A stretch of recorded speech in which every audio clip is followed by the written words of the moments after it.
Now, communities in the city of Tshwane continue to experience serious water shortages. Townships such as Refilwe and Winterveld have been without water for a while now.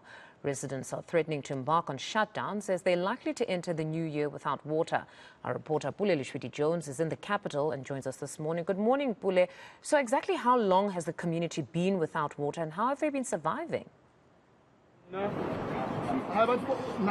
well, it's a severe, dire problem that some of these community members are actually, facing in this area of Winterveld. I mean, you go into different woods. Others are saying about 2 weeks. Others are saying months. For others, it's been quite some time. And there seems to be a breakdown in terms of communication between some of these residents and, of course, the city as well. And there isn't, these issues are not being dealt with urgency. But as we continue to focus on some of the service delivery issues in the city as well, you get a sense that there are other matters as well, such as electricity that goes out for quite some time, and a sewage spillage amongst other issues. So it's a litany of problems that have caused frustrations and anger in this community. But I'm joined by one councillor here in Winterveld who's going to speak to us regarding what is the situation. Then later on we speak to residents and of course get some bit of comment from the city. Councillor, thank you very much for joining us. Now, yesterday we were in Mamelodi. We were speaking to some of the residents who were still waiting for the city to assist in terms of being relocated. And it seems as though in Winterveld there are issues of your own as well, which includes water issues, rolling blackouts, sewage spillage, amongst other issues. Yes, as the community, I'm Christopher Masia, Ward 24 councillor.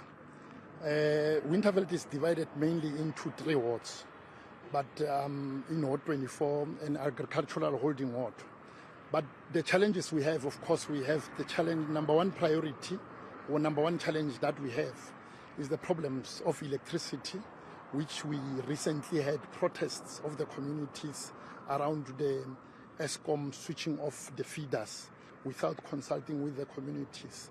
But now as the community, we feel neglected by both ESCOM and the city. Because from time to time when we are engaging with ESCOM, they will tell us they are waiting for the city to properly formalize the area. But the city will tell us that, that area is being serviced by ESCOM.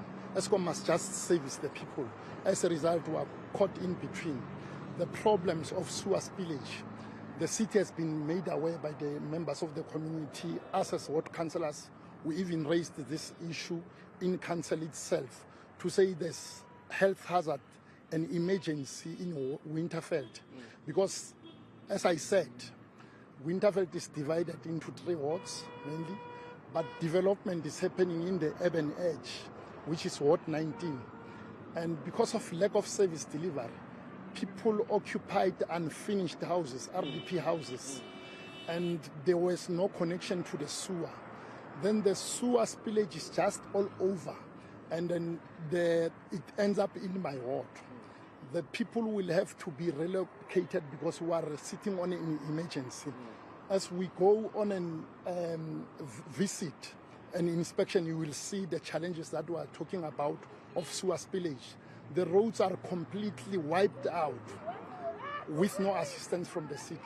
But we are happy you are here. You will be able to witness what we are saying directly. So what we are requesting from the city, first things first, there's a problem with the land ownership of Winterveld. There was part of Winterveld, Ward 19, was expropriated.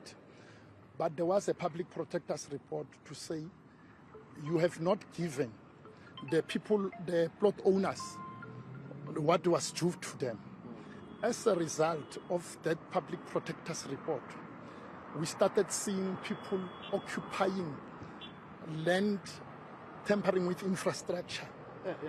Before you go in there, obviously there's an issue of land invasion as well, yes. Sewage spillage, meaning these were not planned pieces of land where people could actually reside on. This will obviously disturb the supply chain as well, which speaks to the issues of water. I got a call yesterday from an elderly woman who says there hasn't been water for a while as well. Yes. I want to get a sense as to how long has that been, because that's a basic human right. How long has it been that you guys haven't had water here? Others are saying months, others are saying weeks. How long has that been? No. It has been very long. We also have water tankers to mitigate. Yeah. But the challenge that we have a problem of illegal African brothers from other countries, which are planting this spinach from Zimbabwe. Is it called? It consumes a lot of water. So there is just bypassing of water. Your 10 Morgan areas, your 5 Morgan, your Checkers areas in my ward, they don't have water. But when we speak to the city, the region 1, they're saying all they do is maintenance. They are not dealing with illegal connections. As a result, there is just lawlessness all over. People are just, they know there's nothing that is going to happen to them.